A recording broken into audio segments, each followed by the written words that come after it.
After the long and tiring transfer from Mon, we finally arrived at the long-awaited moment. The excursion in Mokoro, the traditional canoes used to navigate the calm waters of the Okavango Delta. However, before getting on these boats, we had to cross a wooden walkway that, more than a solid bridge, seemed like a temporary structure, so much so that its stability raised more than one doubt among us.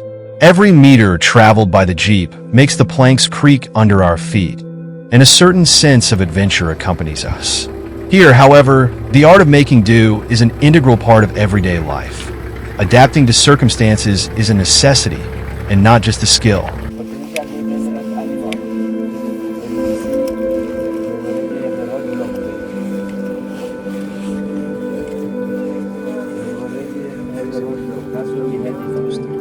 So we need to treat these animals with respect. So be kind to your guide.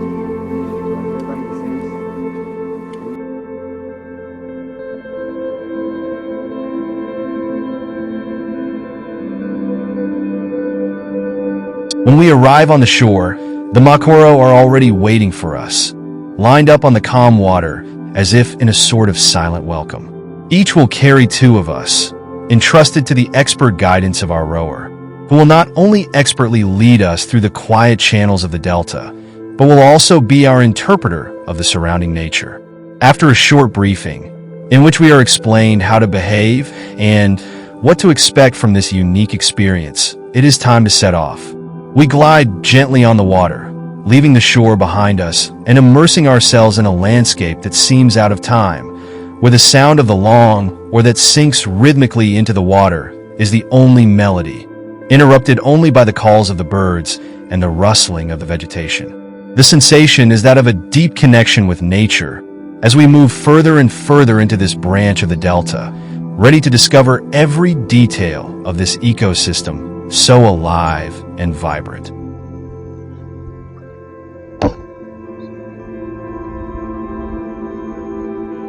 The lady did not notice the video camera placed above.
One of the most vivid and touching memories I carry with me from this trip is the image of this old, solitary elephant, an imposing but time-marked figure, immersed in the calm waters of the delta.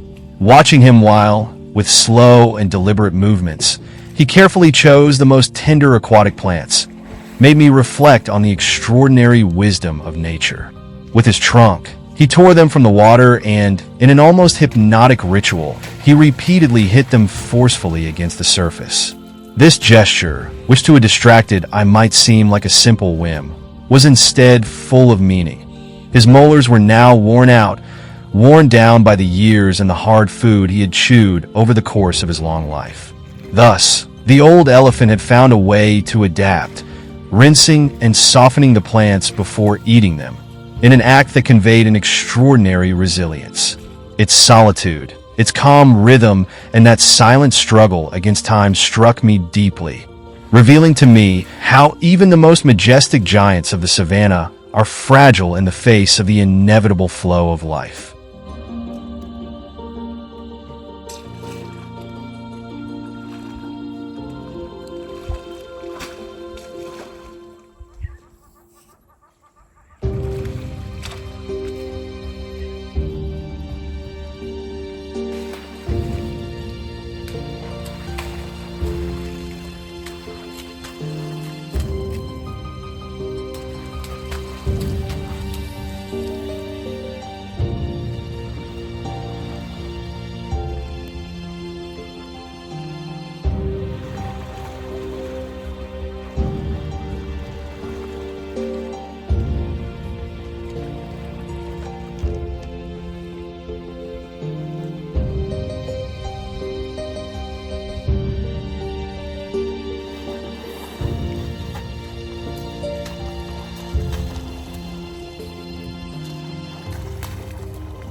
Here, just as we were approaching, a majestic kudu appeared on the bank, immediately attracting our attention. With his regal bearing and imposing spiral horns, he seemed to look us straight in the eye for a moment, perfectly in tune with his surroundings. He moved elegantly and carefully towards the water, each step considered and silent. Then he bent down to drink, gently touching the surface of the water, creating small ripples that reflected the rays of the sun.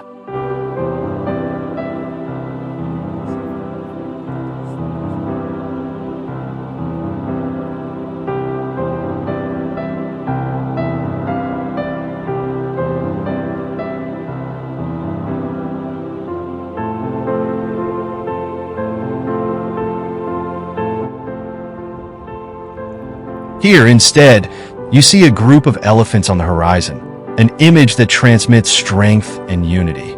However, what the video fails to capture is the delicate moment that is unfolding. Among those majestic giants, there was a small elephant in difficulty, slipped in the mud from which he could not get up. The scene live was a moving example of solidarity. As soon as the adults of the group noticed, they immediately took action to help the little one. It was a touching moment that revealed the intense family bond between these animals, demonstrating that even in the midst of wild nature, the sense of care and mutual protection prevails.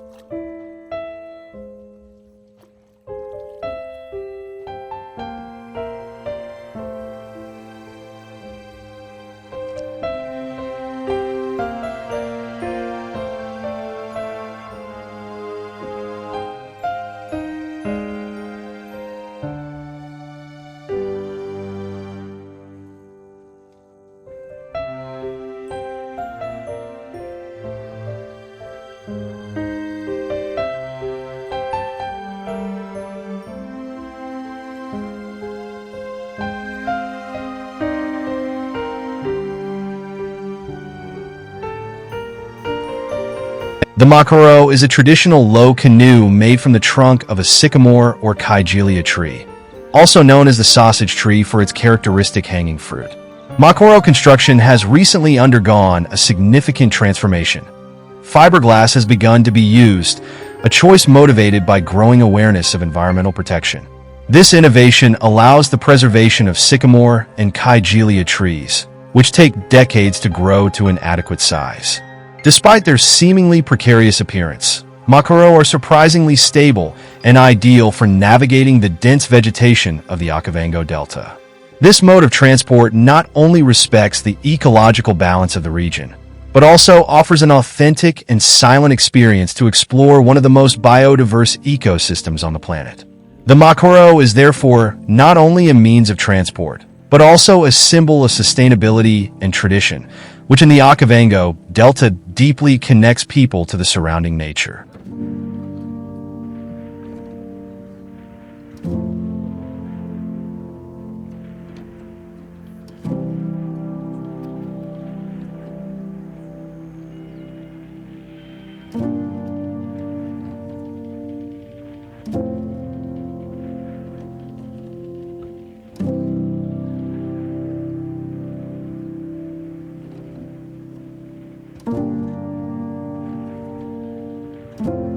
We waited patiently for a long time, keeping our distance and watching the canal widen into a small lake, hoping to get a better look at the hippos, the true giants of these waters. It was the ideal place. The calm waters, punctuated only by small waves created by the wind, seemed to hide the presence of these majestic creatures. We stared at the surface for endless minutes, waiting for that familiar movement that announces their appearance. The massive head emerging, the nostrils opening to breathe, and then back down, immersed in the tranquility of the water. This time the hippos, often so elusive, showed themselves for brief moments and never in all their grandeur. Even if we were not satisfied, the silence of the place, the calm of the water, and the promise of what could always happen gave us a moment of pure connection with the wild, where nothing is guaranteed and every encounter is a gift.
It's time to go back, and our return journey is accompanied by one of the most fascinating shows that nature can offer. We begin the journey immersed in the magical atmosphere of the golden hour, that perfect moment in which the sun, slowly setting on the horizon, colors everything with a golden light. The trees, the bushes, and even the ground seem to shine with a warm and enveloping shade, as if the savanna had transformed into a living painting. Every detail appears sharper and more vibrant, and the air itself seems lighter, full of peace. Then, almost without realizing it, the golden light fades and gives way to a spectacular sunset where the sky is tinged with incredible shades. This return, kissed by the beauty of the African sunset, is the worthy conclusion of a day that will remain forever etched in our hearts.